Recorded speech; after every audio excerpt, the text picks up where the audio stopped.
जय श्रीराम। शुक्लांबरधरं विष्णुं शशिवर्णं चतुर्भुजं प्रसन्नवदनं ध्यायेत् सर्वविघ्नोपशान्तये। रामाय रामभद्राय रामचन्द्राय वेधसे रघुनाथाय नाथाय सीताय पतये नमः। వాల్మీకి రామాయణం శ్రీ పుల్లల శ్రీరామచంద్రుడు గారు వారు తెలుగు చేసిన బాలకాండలో 48వ సర్గలో మనం ఉన్నాం. 47వ సర్గలో మరుత్తులు సప్త మరుత్తులు జన్మించడము చూసాం మనం. 48వ సర్గ అహల్య శాప వృత్తాంతం. అచట వారు అంటే సుమతి, విశాల నగరానికి అధిపతి అయిన సుమతి విశ్వామిత్రుణ్ణి, శ్రీరామచంద్రుణ్ణి, లక్ష్మణుణ్ణి, ఇతర మునులందరినీ కూడా స్వాగతించారు. అచట వారు పరస్పరము కలిసినప్పుడు సుమతి క్షేమ సమాచారములను అడిగి కొంత సంభాషణము జరిగిన పిమ్మట మహామునితో ఇట్లు పలికెను. ఓ ముని, నిన్ను అనుసరించి వచ్చిన ఈ కుమారులిరువురును దేవతలతో సమానమైన పరాక్రమము కలవారుగా కనబడుతున్నారు.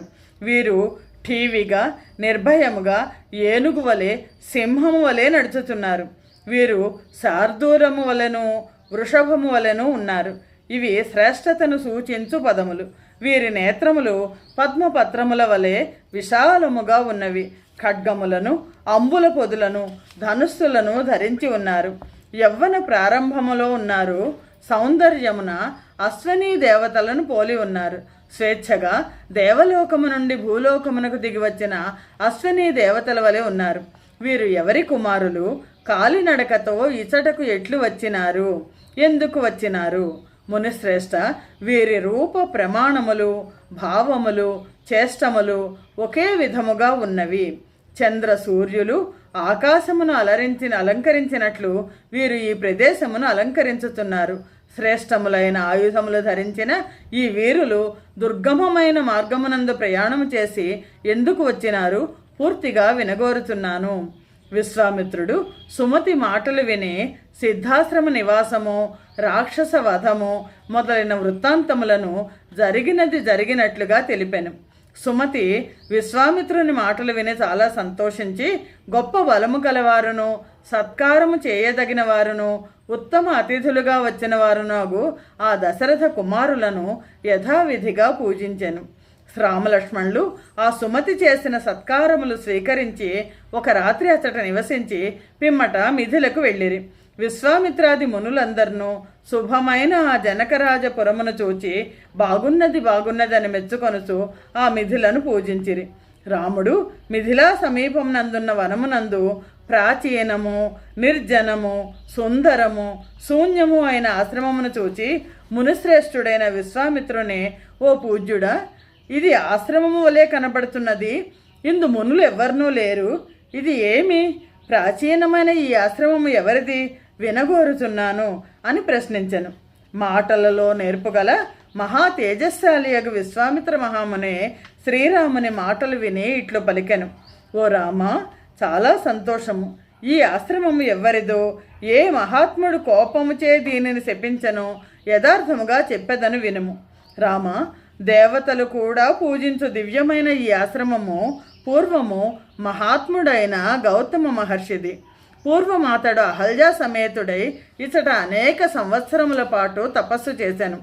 శచీపతి అయిన దేవేంద్రుడు ఆ ముని లేని సమయము చూచి అతని వేషము ధరించి ఈ ఆశ్రమమునకు వచ్చి అహల్యతో, సుందరి, కాముకులు ఋతుకాలమునకై వేచి ఉండరు. మంచి నడుము కలదానా, నీ సంగమమును కోరుతున్నాను అని పలికెను. మునివేషములో వచ్చిన అతడు దేవేంద్రుడని తెలిసి కూడా దుర్బుద్ధి అయిన ఆమె వచ్చినవాడు దేవరాజు కదా అని సమ్మతించవలసి వచ్చాను. పిమ్మట అహల్య కృతార్థమైన అంతఃకరణంతో, దేవతలలో శ్రేష్ఠుడా, కృతార్థురాలనైతేనే, ఓ ప్రభు, ఇచ్చట నుండి శీఘ్రముగా వెళ్ళిపోము. నిన్ను నన్ను కూడా గౌతముని నుండి అన్ని విధముల రక్షింపము అని పలికెను. ఇంద్రుడు నవ్వుతూ అహల్యతో, ఓ సుందరి, సంతోషించి తిని వచ్చినట్లే వెళ్ళెదను అని పలుకుతూ గౌతముడు ఎక్కడ వచ్చునో అని శంకించుతూ భయము వలన తొందరపడుతూ పర్ణశాల నుండి బయటకు వచ్చాను. అంత దేవదానవులచే ఎదిరింప శక్యము కానివాడు, తపోబలవంతుడు, తీర్థోదకముచే తడిసినవాడు, అగ్నివల ప్రకాశించుతున్నవాడు, మునులలో శ్రేష్ఠుడు అయిన గౌతమ మహాముని సమిధలను, కుశలను గ్రహించి ఆశ్రమమునందు ప్రవేశించుచుండగా ఇంద్రుడు చూచెను. ఆ మునిని చూడగానే దేవేంద్రుని ముఖము వెలవెలపోరెను. ఉత్తమ చరిత్రశాలిగా ముని తన వేషములో ఉన్న దుష్ట చరిత్రుడుగా ఇంద్రుని చూచి కోపముతో, ఓరి దుర్మతి, నా రూపమును ధరించి ఈ విధమైన దుష్ట కార్యమును ఆచరించినందులకు నీ అండములు పడిపోవుగాక అని శపించెను. గౌతముడు కోపముతో ఇట్లు పలుకగానే ఇంద్రుని అండములు వెంటనే నేలపై పడెను. గౌతముడు ఇంద్రుని ఆ విధముగా శపించి అహల్యను కూడా అనేక వేల సంవత్సరముల పాటు నీవు ఇచటనే నివసించదువు, ఎవ్వరికీ కనబడకుండా భస్మములో పడి ఉండి ఆహారమేమీయూ లేక వాయువును మాత్రమే భక్షించుతూ తపస్సు చేయుచు ఈ ఆశ్రమమునందే నివసించదువు. కొంతకాలము తరువాత దశరథ కుమారుడైన రాముడు భయంకరమైన ఈ వనములో ప్రవేశించగలడు. అతడు ఈ ఆశ్రమములో ప్రవేశించగానే నీవు శుద్ధురాలవు కాగలవు. ఓ దుశ్చరిత్రురాలా, నీవు ఆ రామునకు అతిథి సత్కారములు చేసిన తర్వాత లోభ మోహములు తొలగి సంతోషవంతురాలవై నీ నిజస్వరూపమును ధరించి నాతో కలిసి జీవించగలవు అని శపించెను. మహా తేజస్శాలి మహాతపస్సంపన్నుడు అయిన గౌతముడు చెడ్డగా ప్రవర్తించిన అహల్యను అట్లు శపించి ఈ అరణ్యమును విడిచి సిద్ధులను చారణులను నివసించు హిమవత్ పర్వత శిఖరమునకు పోయి అచట తపస్సు చేసెను. శ్రీమద్ రామాయణం నందలి బాలకాండలోని 48వ సర్గ సమాప్తము. జయ శ్రీరామ్. 49వ సర్గ అహల్యా శాప విమోచనము. అండములు పడిపోవుటచే దిగులు చెందిన దేవేంద్రుడు అగ్ని మొదలగు దేవతలతోనూ ఋషి సంఘములతోనూ చారణులతోనూ మహాత్ముడైన గౌతమునకు కోపము కలిగించి అతని తపస్సునకు విఘ్నము చేయుట ద్వారా నేను దేవతా కార్యమును సాధించి తిని కోపముతో అతడు అండములు లేనివానిగా చేసి అహల్యను కూడా పరిత్యజించినాడు. ఈ విధముగా అతడు గొప్ప శాపమునిచ్చునట్లు చేసి నేను అతని తపస్సును హరించి తిని.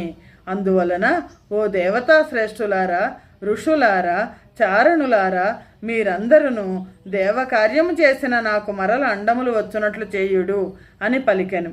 అగ్ని మొదలైన దేవతలు ఇంద్రుని మాటలు విని మరుద్గణములతో కలిసి పితృదేవతల వద్దకు వెళ్ళి, యజ్ఞములో మీ భాగముగా మేషము లభించును, ఆ మేషమునకున్న అండములను తీసి వాటిని అండములు లేని దేవేంద్రునికివ్వండి. అండములు తీసివేసినను మేషము నీకు చాలా సంతోషమునివ్వగలదు. మీకు అట్టి మేషమును సమర్పించు మానవులకు కూడా సంతోషప్రదము కాగలదు. అనగా అట్టి మేషమును మీకు సమర్పించి మానవులు ఇష్టఫలమును పొందగలరు అనిరి. అగ్ని మాటలు విన్న పితృదేవతలందరూ కలిసి మేషాండములు తీసి సహస్రాక్షునకు అతికించిరి. పితృదేవతలందరూ మేషముల అండములను ఇంద్రునకు అతికించినారు కావున అది మొదలు అండములు లేని మేషములనే భుజించుతున్నారు. మహాత్ముడైన గౌతముని తపఃప్రభావముచే అది మొదలు ఇంద్రుడు మేషవృషుండైనాడు. పుణ్యాత్ముడైన గౌతముని ఆశ్రమము ప్రవేశించి మహాభాగ్యవంతురాలు దేవతల వంటి రూపము కలిది అయిన ఈ అహల్యను తరింపచేయుము అని లక్ష్మణ సమేతుడైన రాముడు విశ్వామిత్రుని మాటలు విని అతని వెనక నడుచుచు గౌతముని ఆశ్రమంలో ప్రవేశించెను. తపస్సు చేత వృద్ధి పొందిన తేజస్సు గలది మహాభాగ్యవతియగు ఆ అహల్యను రాముడు చూచెను. ఆమె మానవులు కాని దేవతలు కాని అసురులు కాని సమీపించి చూడజాలని విధముగా ఉండెను. బ్రహ్మ ఆమెను ప్రయత్నపూర్వకముగా సృజించెనా అన్నట్లు దివ్య రూపవంతురాలై ఉండెను. మాయా స్వరూపిణి వలె ఉండెను. మంచు మేఘములు కప్పిన పూర్ణచంద్ర కాంతి వలె, జల మధ్యమునందు ప్రతిబింబించిన సూర్యకాంతి వలె పైకి స్పష్టముగా కనబడకున్నను ఎదిరింపరాని తేజస్సుతో ప్రకాశించుతుండెను. గౌతమ వాక్యముచే ఆమె రామదర్శన మగు వరకు సంతసించి 3 లోకములలో నివసించు వారికి ఎవ్వరికీ కనబడకుండెను. ఆ శాపము అంతమగుటచే ఆమె వారికి కనపడెను. రామలక్ష్మణులు ఆమె పాదములను స్పృశించి నమస్కరించిరి. అహల్య గౌతముని మాటలు స్మరించి వారిని సగౌరవముగా ఆదరించుతూ సావధానమైన మనస్సుతో శాస్త్రోక్త ప్రకారమున అర్ఘ్యపాద్యాదులు సమర్పించి అతిథి పూజ చేసెను. రాముడు ఆ సత్కారములన్నింటినీ స్వీకరించెను. దేవతలు దుందుభులు మ్రోగించి పుష్పవృష్టి కురిపించిరి. గంధర్వులు పాటలు పాడగా అప్సరసలు నాట్యము చేసిరి. గౌతముని ఆదేశము ప్రకారము ఘోర తపస్సు చేయుటచే పవిత్రురాలైన అహల్యను దేవతలందరూ బాగు బాగు అని మెచ్చుకొనిరి. గొప్ప తేజస్సు గల తపస్తేజస్సులు కల గౌతముడు కూడా అహల్యను స్వీకరించి సంతోషించిన వాడే రాముని యథావిధిగా పూజించి పిమ్మట తిరిగి తపోనిష్ఠుడయ్యను. రాముడు ఆ గౌతమ మహామునిని యథావిధిగా చేసిన పూజను అందుకొని మిథిలకు వెళ్ళెను. శ్రీమద్ రామాయణం నందలి బాలకాండలోని 49వ సర్గము సమాప్తము. స్వస్తి ప్రజాభ్య పరిపాలయంతాం న్యాయేన మార్గేణ మహిం మహిషాః. గోబ్రాహ్మణేభ్య శుభమస్తు నిత్యం.